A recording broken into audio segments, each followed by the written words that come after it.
Dear friends, we are continuing our JKSSP Finance Account Assistant 2026 preparation series, and today's topic is BRS, that is Bank Reconciliation Statement. As always, we will first understand its introduction, meaning, and core concept of the topic, then move on to highly and very important and impactful concept-based MCQs that can be very helpful for this particular exam.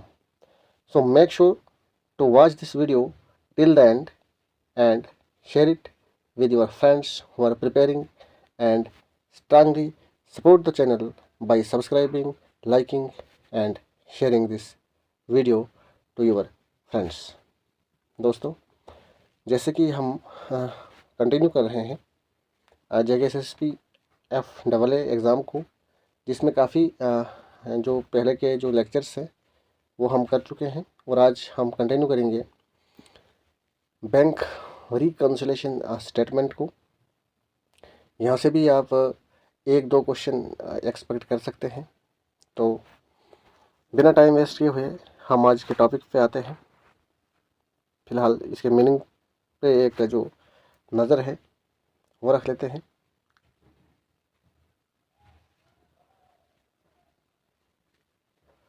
Bank reconciliation statement. A bank reconciliation statement is a statement, एक ऐसी statement जो बनाई जाती है to compare the balance shown in the cash book bank column with the balance shown in passbook bank statement on a particular date. किसी एक particular date पे cash book का जो बैंक कॉलम है, सपोज कर लो कैश बुक का ये bank column है, and the balance shown in the passbook, और जो बैंक अकाउंट है आपका उसका जो कॉलम है कैश का, उन दोनों में जो पर्टिकुलर डेट में कोई अमाउंट शो हो रहा है, कितना अमाउंट शो हो रहा है, ये चीज़ हमें बताता है। ये बात करता है, हमेशा आपने याद रखनी है, कैश बुक और बैंक अकाउंट की, दो चीज़ों की। और इन दोनों चीज़ों के ऊपर जो बैलेंस होता है, सपोज़ कर लो यहाँ पे कैश बुक में मैं जस्ट सपोज़ बोल रहा हूँ, एग्ज़ाम्पल ले रहे हैं हम, 100 रुपया है और यहाँ पे ₹90 है। तो कैश बुक का जो बैलेंस है हमारा एज़ पर कैश बुक वो ₹100 है, और एज़ पर बैंक स्टेटमेंट वो ₹90 है। तो यहाँ का जो डिफरेंस है वो है ₹10 का। तो ये जो 10 रुपये का जो डिफरेंस आया, इसी को BRS जो है वो आइडेंटिफाई भी करता है एंड देन रेक्टिफाई करता है। तो यही जो इसका मीनिंग होता है, ये डिफरेंस चेक करता है कि कैश बुक और बैंक अकाउंट का जो डिफरेंस है वो कितना है, क्यों है, कैसे है, देन इसी को रिकन्सिल करता है। तो it helps identify differences and errors between both records. तो इन दोनों रिकॉर्ड्स में जो भी डिफरेंस आया है बैलेंसेस में, वो कैसे आया है, एंड देन उसको रेक्टिफाई करता है। तो इसलिए इसको बैंक रिकन्सिलेशन स्टेटमेंट कहा जाता है। अब सबसे इम्पॉर्टेंट चीज़ है कि क्या क्या चीज़ें हो सकती है जिससे ये जो डिफरेंस है वो राइज होता है। द बैलेंसेस में differ because of cash book और बैंक स्टेटमेंट का जो भी डिफरेंस है, वो बेसिकली जो पहली पॉसिबिलिटी हो सकती है वो हो सकती है कि cheques issued but yet not presented for payment. Cheque issue कर दिए हैं बट पेमेंट के लिए अभी प्रेजेंट नहीं हुए हैं। Checks deposited but yet not collected. Bank charges deducted by bank, bank ने कभी कभी बैंक जो है वो बिना सूचित किए हुए चार्जेस जो है वो काट देता है। Interest credited of bank and direct deposit by customer. हम बाद में एक एक करके ये एग्जांपल से समझेंगे इनको। Standing instructions executed by bank, dishonour of cheque या एरर्स इन कैश बुक और पासबुक। तो पॉसिबली ये कुछ बेसिक एरर्स हो सकती हैं जिसकी वजह से जो टोटल है दोनों में, इसमें डिफरेंस राइज हो सकता है। तो इसकी इम्पोर्टेंस क्या है, अहमियत क्या है बीआरएस की, इसको क्यों बनाया जाता है। तो सबसे पहली चीज़, ताकि जो भी एरर्स हुई है बिटवीन द टू साइड्स, जो भी है कैश बुक और बैंक कॉलम, बैंक स्टेटमेंट का, उसमें कौन कौन सी एरर्स हुई है, तो उन एरर्स को जल्दी से हम फाइंड आउट कर सकते हैं। देन डिटेक्ट कर सकते हैं अगर कोई फ्रॉड या अनएथोराइज्ड एंट्रीज हुई है उनके बारे में। एंश्योर्स एक्यूरेसी ऑफ रिकॉर्ड, ये यकीनी बनाता है और रिकॉर्ड जो है वो सही एक्यूरेट रहे। नाउज ट्रू बैंक बैलेंस, हमें रियल जो बैलेंस है उसके बारे में जानकारी मिलती है। And helps in finance control, useful for final accounts के लिए भी इम्पॉर्टेंट है। अब हम इसको एक एग्जांपल से समझने की कोशिश करेंगे। Balance as per cash book, एक बैलेंस है कैश बुक के हिसाब से 10,000 रुपये का। कैश बुक यानी कि बैलेंस शो हो रहा है कैश बुक पे ₹10,000। चेक इशूड, एक चेक इशू किया गया है 2,000 रुपये का, बट अभी उसको प्रेजेंट नहीं किया गया है, ये चीज़ ध्यान देनी है आपने। इशू तो हुआ है बट येट नॉट प्रेजेंटेड, ₹2,000 का ये जो है चेक है। इसके बाद बैंक चार्जेस है ₹500 not entered in cash book, लेकिन इनकी जो एंट्री है वो कैश बुक पे नहीं हुई है 500 की, बट बैंक ने ये चार्ज कर दिए हैं। अब इसकी जो है वो एडजस्टेड बैलेंस जो है वो क्या कैसे बनेगा, कैसे करेंगे हम। तो हमारे पास जो कैश बुक के हिसाब से बैलेंस है वो 10,000 है। उसके बाद चेक इशू हो चुका है 2,000 का, बट प्रेजेंट नहीं हुआ है। इसके बाद बैंक चार्जेस जो है वो 500 रुपये है, तो ये हम लेस करेंगे इसमें एंड ऐड करेंगे check issued yet not presented 2,000 का। तो बैलेंस एज पर पासबुक हमारे पास कितना बन जाएगा, ये 11,500 रुपये है। यानी 10 2 12 और -500 करेंगे तो हमारे पास जो टोटल बैलेंस बन जाएगा एज पर पासबुक वो कितना होगा, 11,500। तो इस तरह से ये जो रेक्टिफाई करता है चीज़ों को और एडजस्टमेंट होती है बीआरएस में, तो वो की जाती है।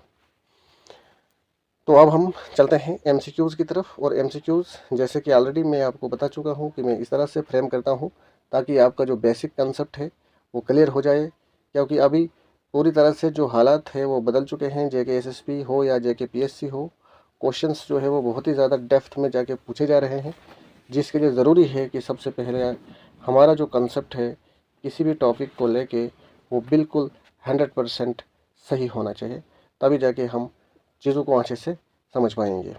तो the very first question is what is the full form of BRS. तो ये भी इंपॉर्टेंट है जानना, क्योंकि बेसिक क्वेश्चंस मैं आपको ऑलरेडी बता चुका हूँ। बेसिक कंसेप्ट को ध्यान में रखते हुए एमसीक्यूज़ बनाए गए हैं आप लोगों के लिए। तो बीआरएस का जो मीनिंग होता है वो होता है bank reconciliation statement. Question number 2, BRS is prepared to compare balances of. तो ये जो बीआरएस है इसको बनाया जाता है कि हम दो चीज़ों के जो बैलेंसेज हैं वो आपस में कंपेयर करते हैं। तो कौन कौन सी है, जैसे हमने पढ़ा कैश बुक और पासबुक बैंक अकाउंट की। Moving towards question number 3, passbook is prepared by. तो पासबुक जो है वो कौन बनाता है, तो पासबुक बनाता है बैंक, और इशू भी बैंक ही करता है। कैश बुक किस कौन मेंटेन करता है, तो कैश बुक मेंटेन करता है बिजनेस, जिसमें अकाउंटेंट हो सकता है आपका, और ये बिजनेस ही मेंटेन करता है। Cheque issued but not presented causes, cheque issue हो चुका है, जो भी एग्जांपल्स हमने ऊपर पढ़े थे अब उनको हम यहाँ डिटेल में करेंगे। Check issued but not presented, तो इससे क्या इम्पैक्ट पड़ेगा, तो इससे इम्पैक्ट पड़ेगा दोनों बैलेंसेज में डिफरेंस आ जाएगा, एक में ज़्यादा और दूसरे में कम।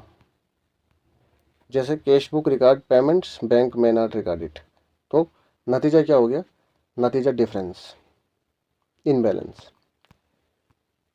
Check deposited but not collected, इसका क्या मतलब होता है, इसका मतलब होता है amount yet not cleared by bank. Bank charges is usually first noun through passbook. Interest allowed by bank means, interest allowed by bank का मतलब यानी कि इनकम फॉर कस्टमर्स के लिए।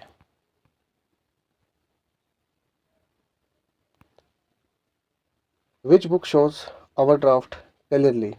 तो ओवरड्राफ्ट कौन सी बुक शो करती है?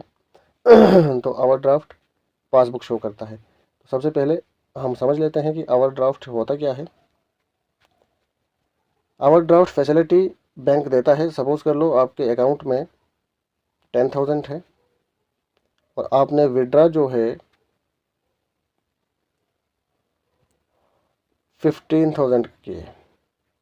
तो ये जो 5,000 है ये एक किस्म का जो लोन है बैंक की तरफ से। तो इसी को बोलते हैं जितना डिपॉजिटेड है उससे ज़्यादा अमाउंट बैंक से विड्रा करना, that is bank overdraft facility, जो बैंक जो है अपने कस्टमर्स को देता है। BRS is generally prepared on? BRS कब बनाया जाता है? किसी भी पार्टिकुलर डेट को ये बनाया जा सकता है, इसके लिए कोई फिक्स डेट नहीं होती है।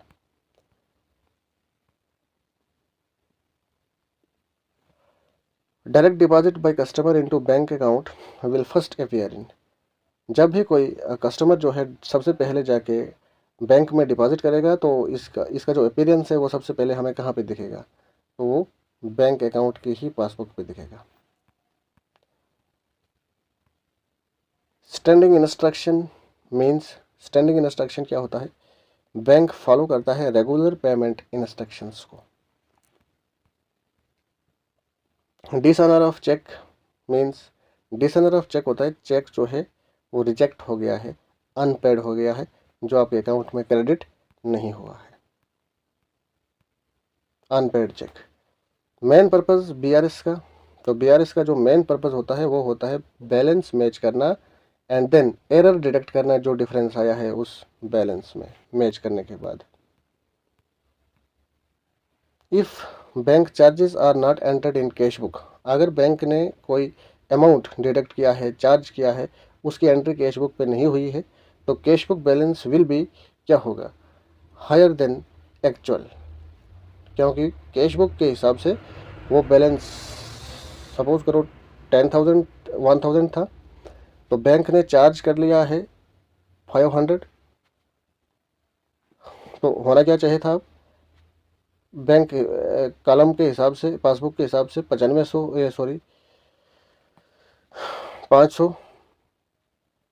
है बैलेंस, और पासबुक के हिसाब से पासबुक में अभी इसकी एंट्री नहीं हुई है, तो ये सेम ही रहेगा, ₹1000, यानी ज़्यादा रहेगा, हायर देन एक्चुअल से।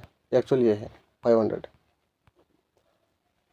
If interest credited by bank is not entered in cash book balance will be? तो अगेन बिल्कुल सिंपल क्वेश्चन है, कम होगा, lower. Which of the following is not a cause of difference? तो इसमें से कौन सा जो है वो बैलेंस के डिफरेंस का काज नहीं होगा?